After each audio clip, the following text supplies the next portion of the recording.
Hey, it's Drew with Medkit.vg, and in case you're wondering if the new Red Dead Redemption DLC is worth the $10 price tag, I'm going to go ahead and give you a grand tour of everything that's new with Liars and Cheats.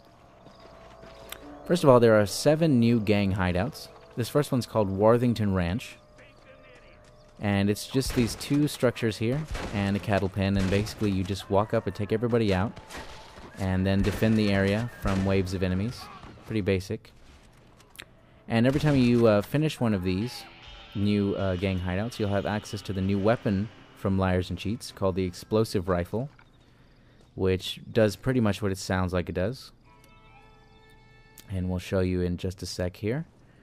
At Critchley's Ranch, which is basically the same thing as the last one, a farmhouse and a barn. You just walk up and take everyone out. And here's the Explosive Rifle in action. And when you actually hit someone, it makes some pretty crazy red mist there. Pretty fun little weapon to deal with. This next one is called Venter's Place. And Venter's Place is going to blow your mind with the layout. Barn and farmhouse.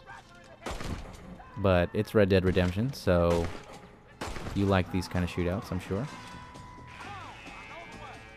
And you won't be disappointed with the next one, which kind of changes it up a little bit.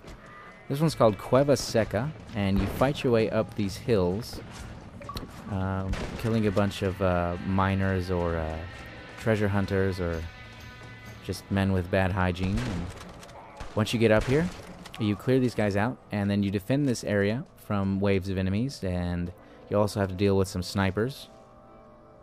It's the only mission that has snipers at all. Alright, this next one is called the Scratching Post, and this one works a little bit different. You ride up, and there are no enemies. It's just asking you to investigate this little shack, which you may recognize from the co-op DLC or the single player. Alright, this next one's called Crooked Toes, and Crooked Toes is definitely the most difficult one to deal with, just because there's just so much brush, and it's really hard to see your enemies.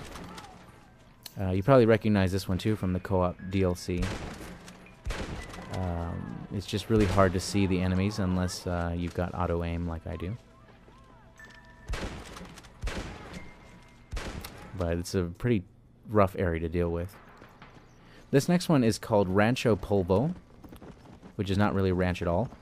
It's just a broken down shack on a hill. And there's a cliff behind the shack, so you only have to defend in one direction.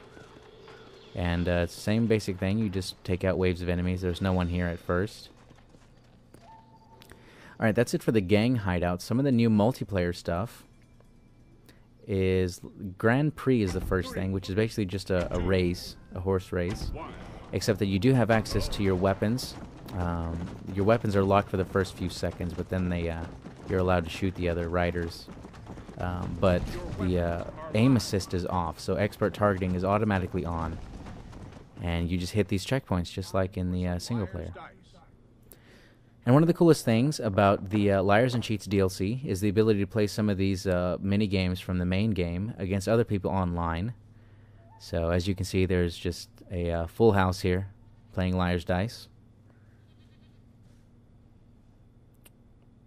Also, poker is one of the things that you can play with other people online, which is pretty cool. Hello, everyone. As you can see, another crowded table here. This guy's friends are all playing Halo Reach. And my friends are all playing Halo Reach. And if you bought a Texas Hold'em or a poker game on the arcade, sorry for you. This one's much more fun because after you beat this guy, you can shoot him. Alright, the next new multiplayer mode is called Stronghold, which is basically like Invasion from Halo Reach.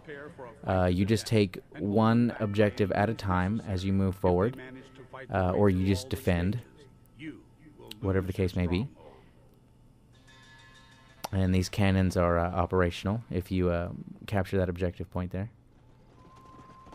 One of the other things from Liars and Cheats is the new hunting grounds. And they're marked on the map by bullseyes.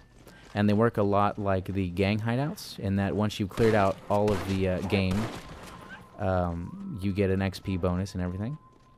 And once you've cleared out all the regular animals, it'll prompt you, just like it did there, to watch out for a legendary creature.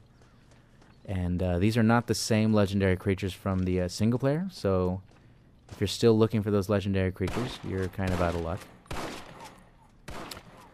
You'll also get access to 15 new characters from the single player campaign, and those will be under Damnation or Redemption in the character screen.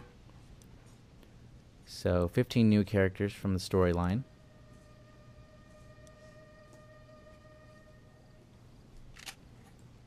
And one of the first things I thought when I was playing this is, the single player was, why isn't John or Jack playable? And now they are. And so is Bonnie and Abigail, which is good. There just weren't enough good female characters.